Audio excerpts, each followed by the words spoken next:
Today on Fox News at 4, a federal judge pares back but doesn't toss out a lawsuit claiming Atmore journalists were targeted. What claims survived and what happens next in this case? And then the fight over Homeland Security funding isn't over yet. President Trump comes through with a last-minute move to keep TSA paychecks flowing. So what happens next? And how long do travelers still feel the impact? First on the Gulf Coast with breaking news and weather. Fox 10 News starts now. Welcome in on a Friday. I'm Lenny Slagan. And I'm Shelby Myers. We're glad to have you with us for Fox News at 4 on your Friday. And first today, a lawsuit accusing Escambia County of having journalists arrested in retaliation for their reporting. It's moving forward. Yeah, a federal judge handed down a 52-page ruling yesterday, throwing out some claims, but keeping others. Fox 10's Brendan Kirby is live in the news center with more. So, Brendan, break this all down for us. Well, Shelby and Lenice, the ruling keeps a good portion of the lawsuit in place and moves the case into the information gathering phase where lawyers will question witnesses under oath and exchange documents. The suit alleges that District Attorney Stephen Billy and Sheriff Heath Jackson conspired to have the publisher of the Atmore News and one of her reporters arrested on charges that were later dismissed. The plaintiffs say that it was retaliation over a school board vote not to renew the contract of Escambia County School Superintendent. Publisher Sherry Digman, also a member of the Board of Education, was arrested multiple times as part of the alleged scheme. Reporter Don Fletcher wrote a story on an investigation into possible misuse of COVID-19 relief funds. Both face charges alleging violations of grand jury secrecy rules, charges that were later dismissed. Judge Terry Moore ruled that Billy has absolute immunity for his actions as a prosecutor, but claims tied to conduct outside of those prosecutorial duties can move forward. Similarly, Sheriff Jackson is immune from claims against him in his official capacity, but one claim related to one of Digman's arrests is moving ahead. Plaintiff's attorney Jared McClain also notes that Jackson didn't even move to dismiss some of the claims against him. So the opinion reads as if we lost more than we really did because lots of the stuff wasn't even an issue. It was just about whether the judge was going to let any claims go forward against the district attorney. And since he did, then we feel like we're in a very good position. We've reached out to lawyers for both Billy and Sheriff Jackson. We'll let you know what they say when we do. Billy does have the right to an immediate appeal before this case moves any further. It's unclear whether he intends to do that. Reporting live in the news center, Brendan Kirby, Fox 10 News. All right, Brendan, thank you. In a stunning rebuke, Republicans in the House of Representatives refused to take up an anonymous Senate bill that would have ended the longest funding lapse in U.S. history, extending the government's partial shutdown of the Department of Homeland Security. Frustration is growing over hours-long security waits at airports as travel break kicks into high gear. Brian Abel has the latest from Washington. A whirlwind 24 hours in the DHS funding fight. Amid chaos at the nation's airports and pressure from President Donald Trump, they need to end the shutdown immediately. The Senate, in a rare overnight session, unanimously voting to fund most Department of Homeland Security agencies. Senate Democrats were clear. No blank check for a lawless ICE and Border Patrol. This long overdue agreement funds TSA, the Coast Guard, FEMA, CISA. But House Republicans refusing to get on board are putting up their own DHS funding bill, setting up another clash with the Senate and extending the department's shutdown. We're not going to risk not funding the agencies that keep the American people safe. The political stalemate in Washington, stalling security lines at most major airports around the country. And this is ridiculous. It really is as bad as they say it is. Travelers left waiting at some TSA checkpoints for 4 or more hours as agents called out sick or quit altogether after going unpaid since the start of the shutdown more than 40 days ago. Unfortunately, people are having to quit because it's just not sustainable. So the bottom line message is figure out a plan. But even if the legislation does clear Congress and is signed by the president, it will take time for TSA to get back to full strength. In Washington, Brian Abel reporting. And as the funding battle continues on Capitol Hill, President Donald Trump directed his newly installed DHS chief to swiftly pay TSA agents with funds from the One Big Beautiful Bill Act. passed last summer. But it's still unclear if and when this order will go into effect and if it will be enough to get TSA workers back on the job.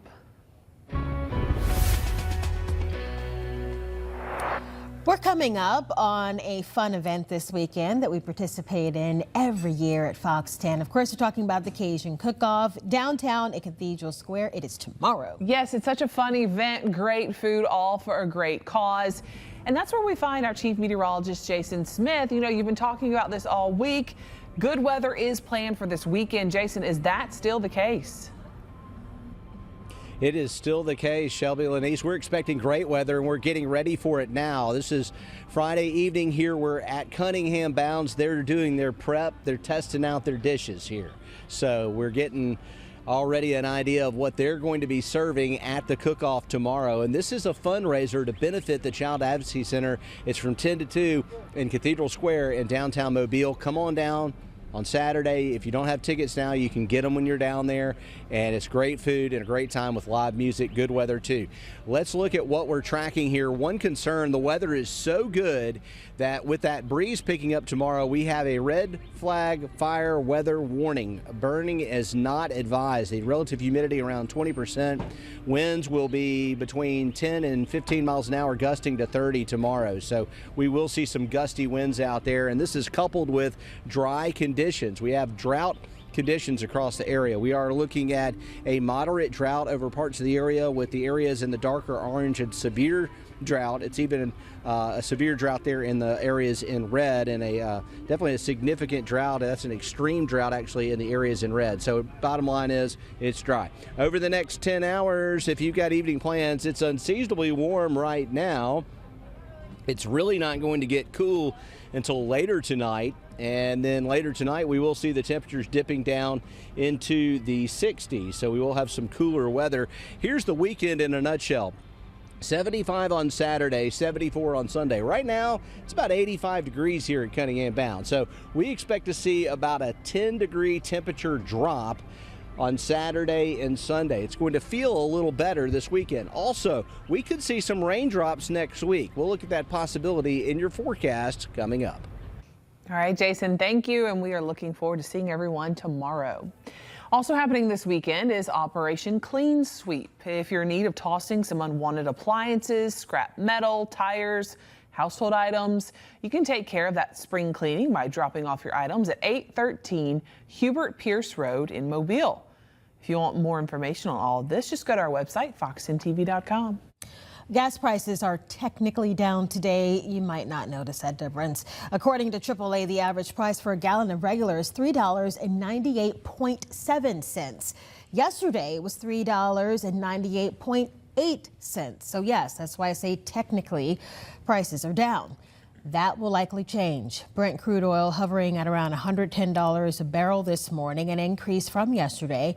Overall, gasoline is up $1 a gallon compared to when before the war with Iran started. Want to get you updated on the traffic situation. Not seeing any major issues out there coming and going from Baldwin and Mobile counties. It is still early. A lot of people not yet starting their weekends. Of course, we'll have another check for you coming up later tonight. Well, the 6th annual boat show on the Bay is happening this weekend at Battleship Memorial Park. This year's show features around 200 boats, plus electronics, apparel, motors, and anything else you could possibly need to help you get on the water. Event organizers say there's something for everyone, and the biggest day of the show is going to be tomorrow. The boat show is now open and runs through Sunday. For more information on hours or ticket pricing, you can just visit our website, fox10tv.com. Yeah, a lot of stuff going on. Happening right now, car lovers from all over the country are packing the Gulf Coast for this year's annual Orange Beach Invasion. The car and truck show has become one of the most anticipated in the nation. Fox 10's Stephen Moody is taking you down there. Orange Beach Invasion has become one of the most anticipated car and truck shows in the country, and it's once again back for its 10th year at the Wharf. The event is celebrating 10 years after drawing more than 78,000 people in both 2024 and 2025. And former competitors and their vehicles are back. I have my 23 Gladiator, Miami Jeep theme going on here. She's full of lights, speakers, very wild and crazy. It's a good show. It actually means something. You have to be approved to get in this show, so it's not just any random thing. It's a higher class. Good people, good location, good vibes. It's fun. It started with the detailing station where these cars and trucks got nice and clean, but there's so much more happening this weekend, including an after party Saturday night. Then on Sunday, judges will pick the best of the best with awards, and it's all a friendly atmosphere. Oh, it's definitely full of friends. I mean, people you don't even know you'll be friends with. If anything goes wrong with your vehicle, they'll come help you. You know, I've had batteries die at shows. They're right there to help you out. So everyone helps each other for sure. And for those competing for the first time, vets have this advice. We all start from the bottom and just work your way up, and one day it'll just explode. So just keep doing it for fun, though. Don't take it seriously. That's for sure. Stephen Moody, Fox 10 News. Wow. Okay. Still ahead on Fox News at 4, World Backup Day is next week. And we're not just talking about saving your pictures. A new Gemini update is letting you back up your AI chats. Yeah, even from ChatGPT. We'll talk about how that works, plus a warning from the BBB in yourdaily.com. Then a judge and a defendant have a viral he said, she said debate. Oh, this is something, you gotta see it. We'll have the video in today's Take a Look at This. But first, let's take a look outside. We've got our camera pointed to that boat show we've been talking about. You know, Jason was there yesterday, and today we've got this live view for you as they are getting ready for that event. If you go down there, be sure to upload some pictures and send it to us here at Fox 10 News. Thank you for watching the news at 4. Stay close. World Backup Day is coming up in yourdaily.com while you want to start that process now.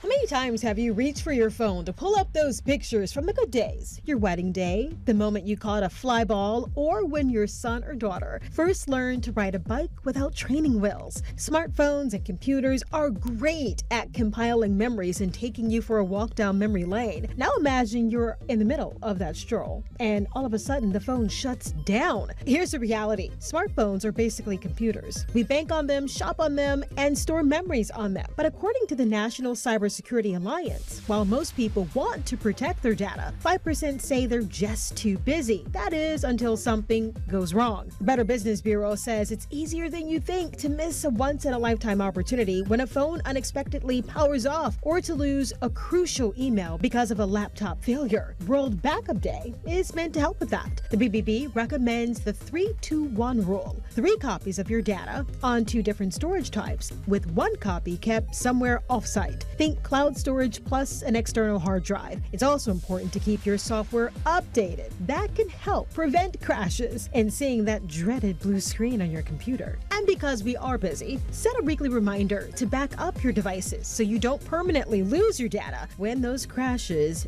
do happen. Your future self will be grateful. And don't forget your smartwatch, streaming stick, and smart appliances. Basically, if it connects to Wi-Fi, it counts.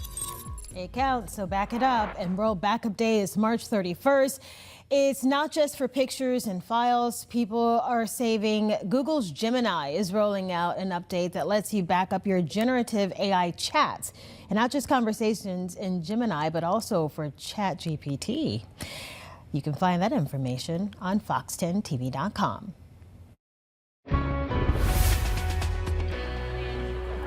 Chief Meteorologist Jason Smith here at Cunningham Bounds, getting ready for the Downtown Cajun Cook-Off, which is tomorrow from 10 to 2 in Cathedral Square. It's an opportunity to raise some money for a great cause, the Child Advocacy Center, and we're getting ready with some good food right now. I've got Steve and Nicholas here with me from Cunningham Bounds, and you guys have been the primary sponsor, the presenting sponsor for this event the entire time, and we really appreciate it. Why this particular charity? Well, they do such great work here in the city and trying to break the cycle of abuse, and so they really take care of people that need taken care of, the innocent that need a voice and need somebody to take care of them. That's what they do. Now, you guys y'all have got a little something special up your sleeve with the cooking tomorrow. You brought in some experts. We have. We've been cooking for 10 years, and this year we decided to change it up a little bit. We've teamed up with the Davidson High School Culinary Group, And so we're buying their materials, buying their food, but they're actually doing the cooking and the serving. And so that helps them as well. And shout out to Noel Broughton, who's a restaurateur in town, and he's helping them do that. And so it's been a great collaboration. And if folks have never been to the Downtown Cajun Cook-Off before, what can they expect at the event? Well, first, beautiful weather, so you get credit for that. Every year it's been beautiful. Every year. And so we have 23 teams, and so they will be cooking 23 different dishes. And so you can walk around, you get, as much samples as you want. You go as many times as you want.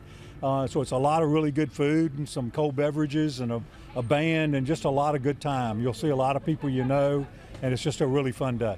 Well, thank you very much, and hopefully you guys can make it down to this great event at Cathedral Square tomorrow from 10 to 2. You can get tickets at the gate. Let's talk weather, and as Stephen was talking about, we expect great weather, and we're going to see it. Here's a look at what we're tracking. We've got temperatures for highs in the 70s on both Saturday and Sunday. Right now it's a touch warm, but it is going to be substantially cooler this weekend, but not cold. Very comfortable, mid-70s for the cook-off tomorrow. The pollen will remain high. Unfortunately, we don't see much in the way of rain over the next 3 or 4 days, so that will be something you'll continue to have to battle. In Pensacola tomorrow, we'll start out with temperatures around 60 degrees in the morning. We'll end up in the 70s in the afternoon with a good little breeze out of the north at about 10 to 15 miles an hour, gusting to 30, and we do have a very high fire danger tomorrow. Outdoor burning is not advised, so keep that in mind. If you have evening plans, we're going down into the 70-degree range by mid to late evening. It's going to be a very comfortable evening. There's that fire weather warning. It's for all counties in the area as a reminder to avoid any type of outdoor burning. Satellite radar picture right now, we've got a sunny afternoon. There will be very few clouds with this front that comes through tonight. We could see, as we go through the next several days, a gradual moistening up. We'll have some drier air on both Saturday and Sunday, but you can see some showers starting to fire off over into Louisiana on Sunday. Maybe a stray shower as soon as Monday. And next week, we're going to see on and off showers in our area. We're going to start getting into at least a scattered shower pattern, and that will continue through the middle of the week and possibly into the end of the week.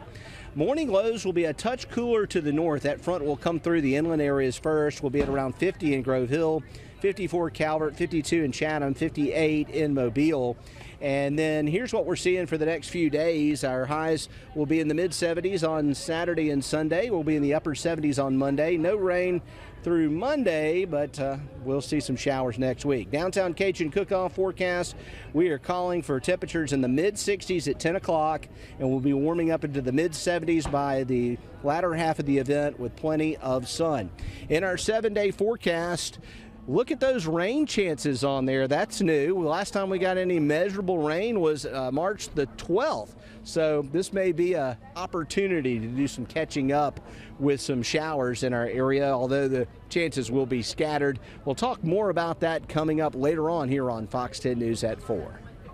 All right, Jason, we will check in with you a little bit later on. Right now, a baffling he said, she said moment between a judge and an allegedly driving defendant is going viral. Yeah, it's not a good look. Let's just go to Jeremy Roth. He has it in today's Take a Look at This.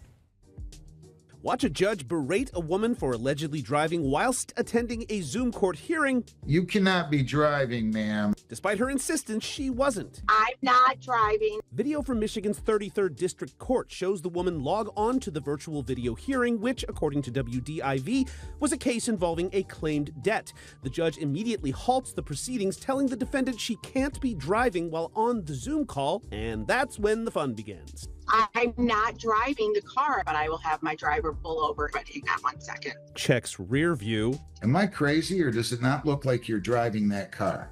I'm not driving the car. I'm a passenger in the car, sir. Keeps eyes on road. Now you're lying to me, right? Then the judge plays his ace. Let me see the driver. Oh, it's awkward. It's awkward. It's awkward. Hang on 1 second. No. I have to ask their permission. And it goes on like that. But eventually the judge has heard enough, and as the woman appears to climb out of the vehicle, Do you think I'm that stupid? he renders a default judgment against her, marking her as a no-show and saying she lied to him. The video has since made the rounds online, where social media users did what they do best, levying their own judgments on the surreal situation. And even though the judge was seemingly convinced, I'll reserve my own judgment and instead simply say what my teenage son would say if he saw it. Bruh. For Take a Look at This, I'm Jeremy Roth. Oh, Jeremy.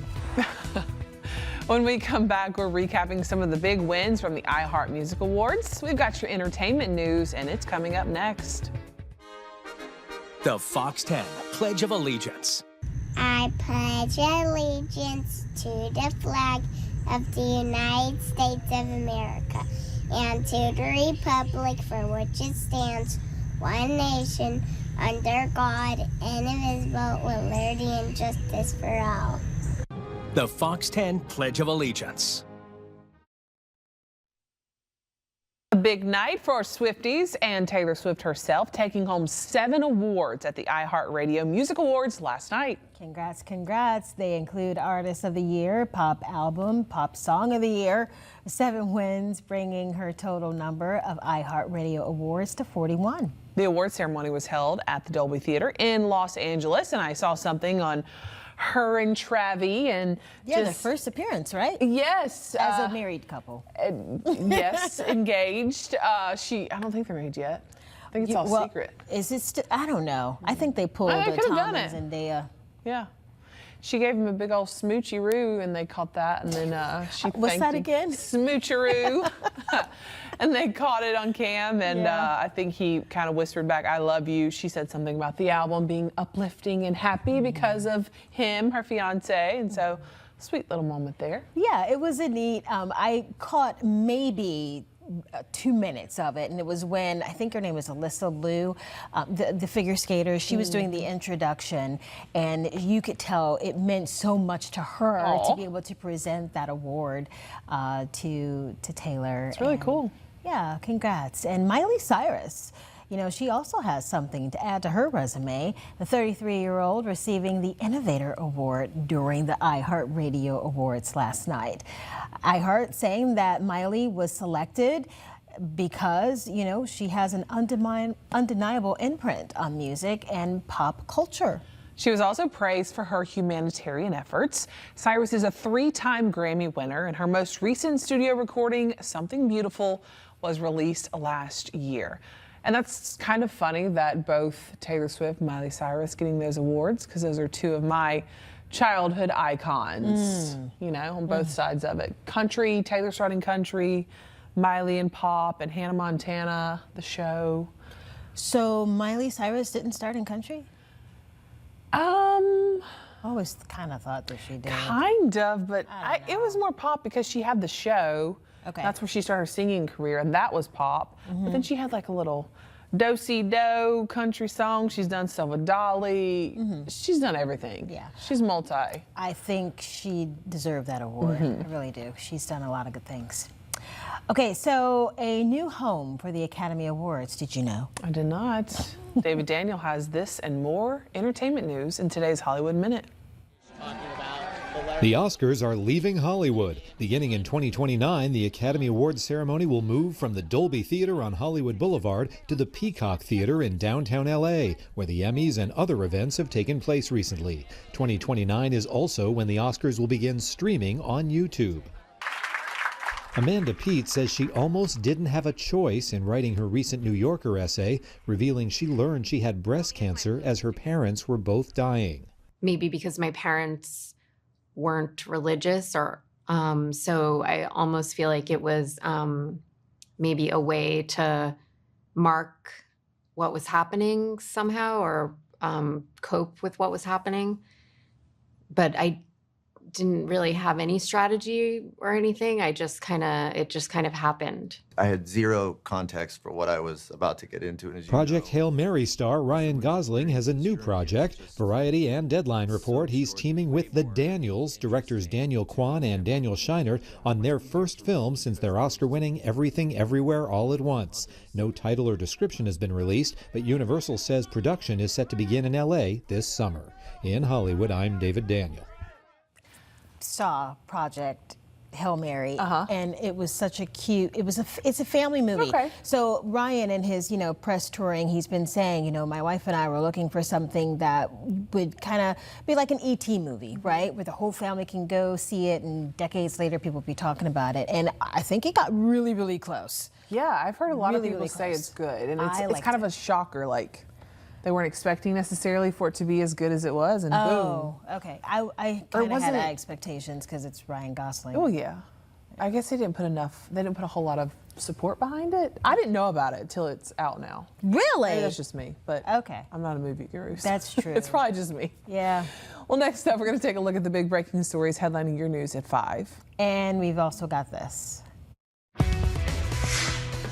What's happening now is it's kind of getting harder to actually go to the government and get help with these changes. Debt collection complaints are going up and up. New data showing they're piling, in fact. Next, how to check your credit report and what to do if you see a problem. Committed to you. This is Fox 10 News. We've got our crews working behind the scenes on your breaking news updates for when we join you at 5. First, part 2 of the sentencing against Thomas Jr., the man who pled guilty to murder and assault after a mass shooting on New Year's Eve on Dolphin Street. Thomas giving an apology today in court. More on that and his upcoming sentence next. Also, we've got an update from Silicon Ranch. The Nashville-based company plans to build a solar farm in Stockton, and they say they plan to have a town hall. We'll have the discussion at 5. And with the Cajun Cook-Off being tomorrow, we're highlighting one of the youngest teams to compete, with an entire community backing them up. You'll want to join us for your most local news at 5 in less than 20 minutes.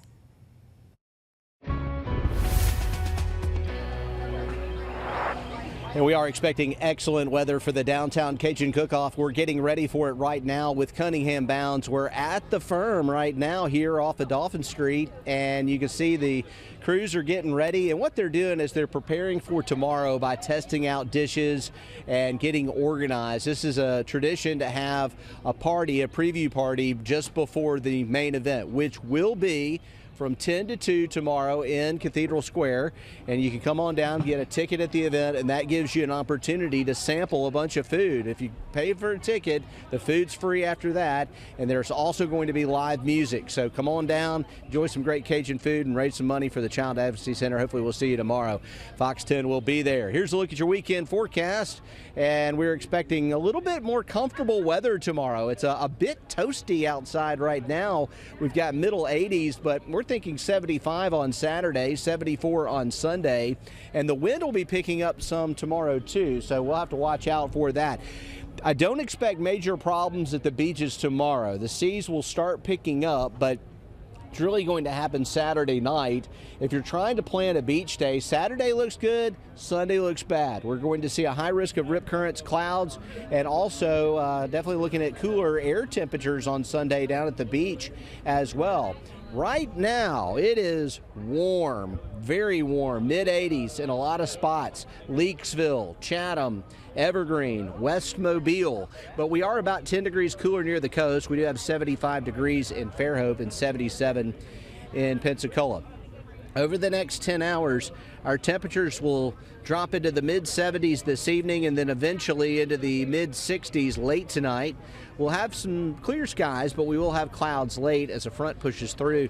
We're concerned about high fire danger tomorrow. It's been very, very dry. Tomorrow, the relative humidity is about 20%, and winds could gust to 30 miles an hour, and that's the recipe for dangerous conditions with outdoor burning.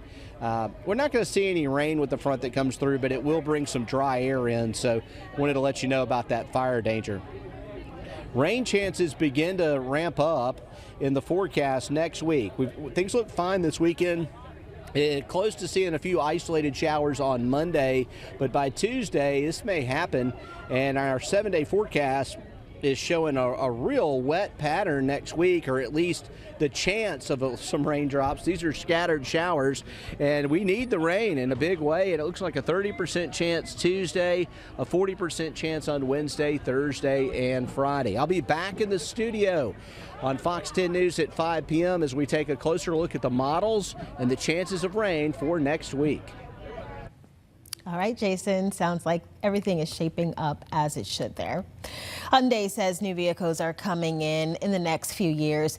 A lot of the models haven't been publicly announced. Hyundai Motor Manufacturing Alabama is expected to play a role in producing some of those future vehicles. No new model launches expected for this year. However, we learned Hyundai plans to introduce several new models starting in 2027. The Montgomery assembly plant currently builds the Santa Fe, Tucson, and Santa Cruz.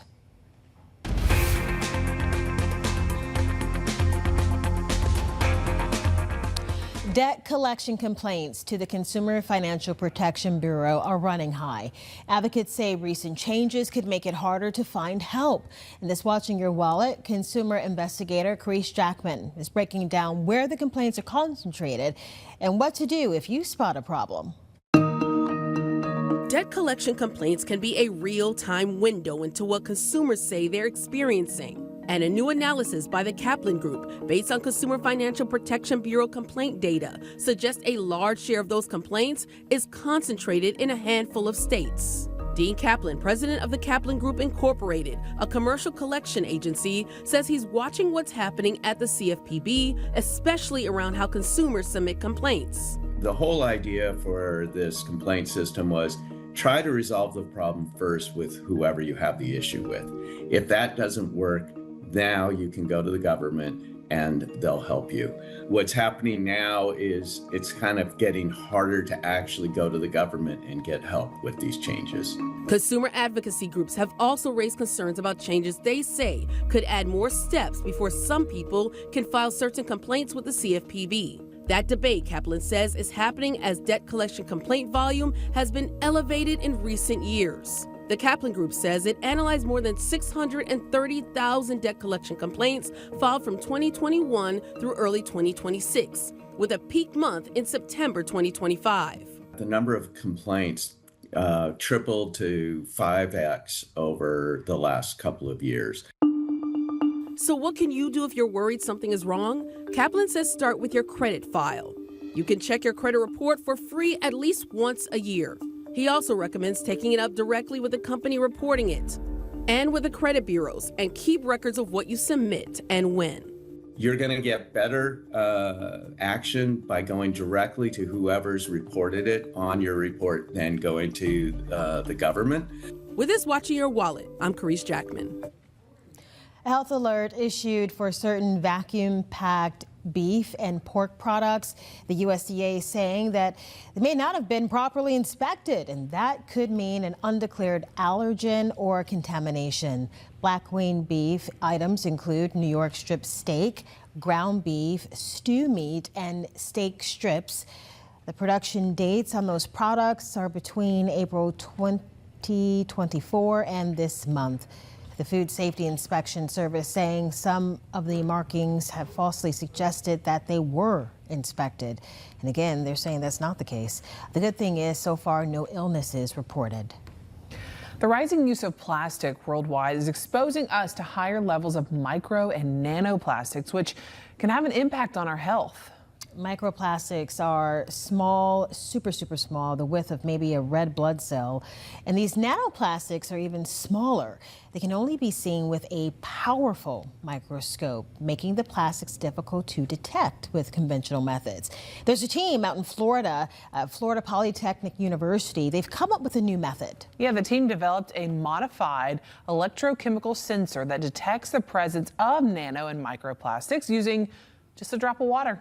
It takes about 10 to 15 minutes for the data to pop up on a smartphone. And that data can then be quickly shared and used in the field. Research teams earned a U.S. patent and a publication in the International Journal. And we have investigated microplastic in air, water, and food. And as a human, I consume all these three. And science has demonstrated the presence of microplastic in our human body. And not only that, their side effect on health has been reported by so many countries. I've always known about the dangers of microplastics and how the environment needs saving, and so just being a part of an initiative to push that type of technology to make a change is really great and feels awesome. Yeah, the team is working on using the technology to detect other things like testosterone in saliva and PFAS, which is another huge health concern. One New Hampshire mom is taking on the Boston Marathon to keep a promise to her daughter and to shine a light on a rare, life-threatening disease. We've got that story for you next. The Boston Marathon is in less than a month, and one New Hampshire mom, she's ready. And not only to honor her daughter, who has defeated medical expectations, but to increase awareness about spinal muscular atrophy. Marissa Ticino reports.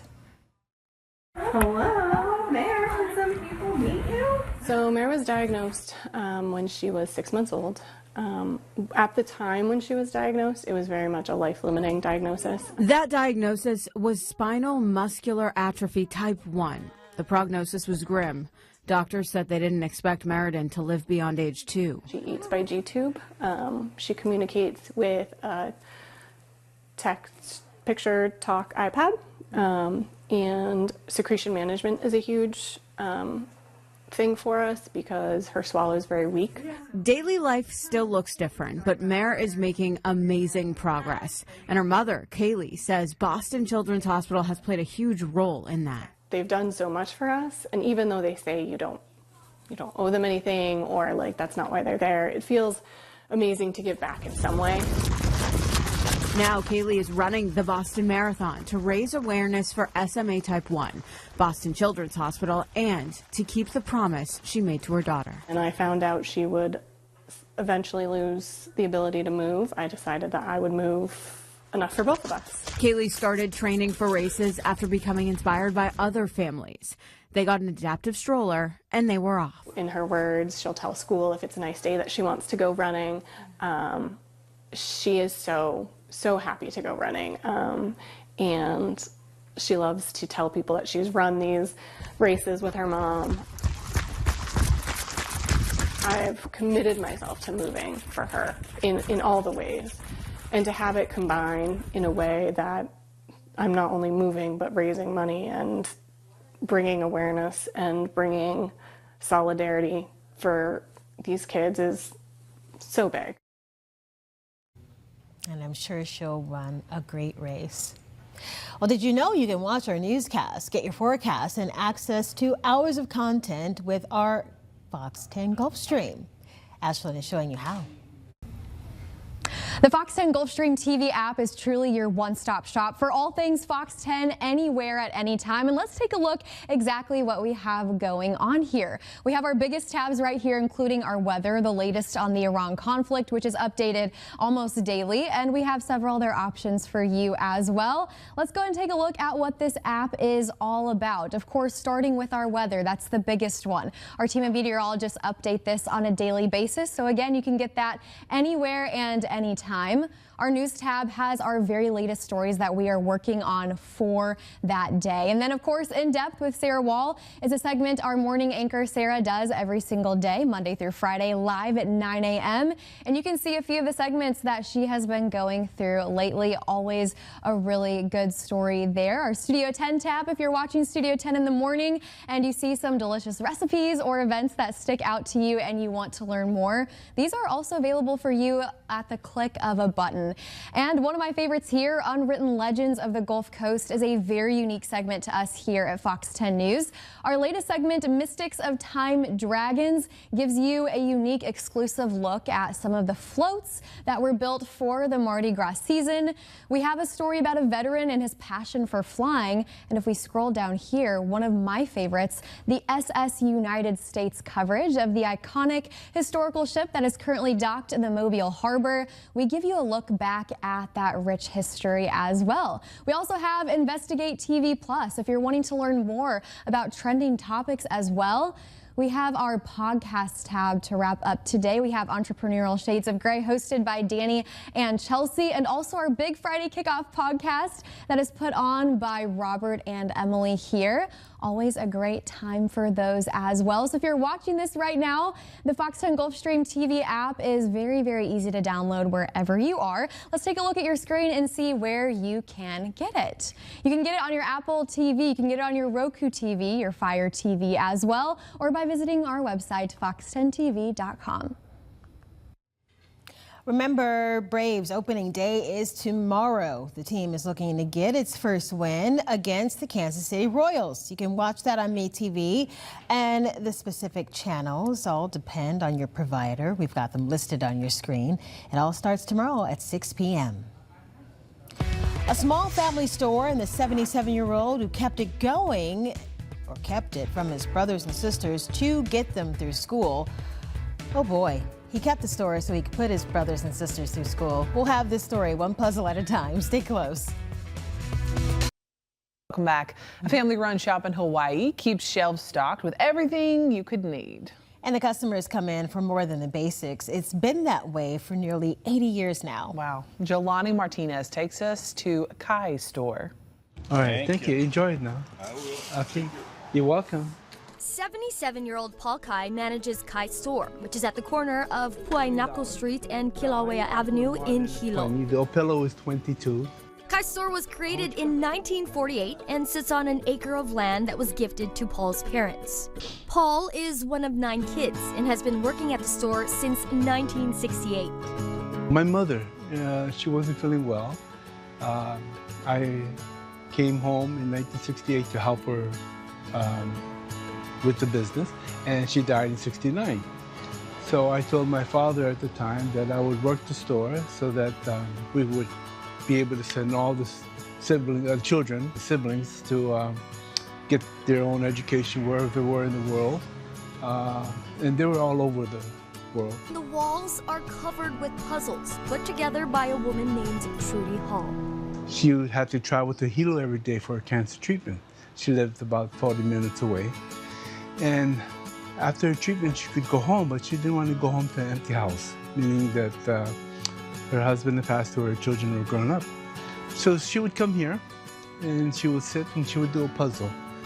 She did 286 puzzles in 11 months. But the real kicker to her, that she was doing the puzzles, people would come in, strangers or people that might have known her, and they would talk stories. They would sing songs, they would pray. And they would say to me, when you see Andy, give her this puzzle. She didn't pay for a single puzzle. And in appreciation, she wanted it up there. She wanted it up there so that when they came in, they would say, hey, I gave Andy that puzzle. It gave them a sense of appreciation. And for her, it gave her a sense of closeness. It made her feel like she wasn't all alone in the world. Thank you. You're welcome. Kai's store remains to be a place of gathering. Throughout the week, Paul opens a lot for local vendors to sell their products. So most of my inventories are from vendors that I provide space outside, and they don't work 7 days, so therefore I supply their products for them. And that way they don't lose their customers. So I provide a service, hopefully, beyond just the scope of Kai's store. Because things have changed, and there are some things that happened that I had to evolve and make choices. I'm still able to face the day, and I come here, and at the end of the day, I sleep good. We've got Shelby Myers on the story in the studio now with the latest. And Shelby, the family wants to bury their loved ones in their home country. Yeah, that's right, Lanice and Cameron. Aurelia Chalk and their daughters are from Guatemala. The GoFundMe setup is asking for help raising the $30,000 it would take to bring them home for a proper burial. Aurelia, her 17-year-old daughter Nurika, and 2-year-old son Anthony were reported missing from their Theodore home January 31st. Yesterday, the Mobile County Sheriff's Office confirmed DNA found on bodies discovered in a wooded area in Baldwin County a little more than 2 weeks ago belonged to them. Hector Aguetaguera is in custody, charged with their murders. You're looking at video of a growing memorial at their home on Ben Hamilton Road. The GoFundMe was set up by the pastor of the 3 older surviving daughters, who are in Florida. Bringing the family back to Guatemala, including international transport and funeral services, is a cost the daughters cannot cover alone, they say. The goal is to give their loved ones a dignified farewell, surrounded by family in their home country of Guatemala. We've got the link to the GoFundMe on fox10tv.com right now. FBI, Homeland Security, and the Mobile County Sheriff's Office have all been involved in this investigation. A motive has still not yet been released. In the studio tonight, Shelby Myers, Fox 10 News.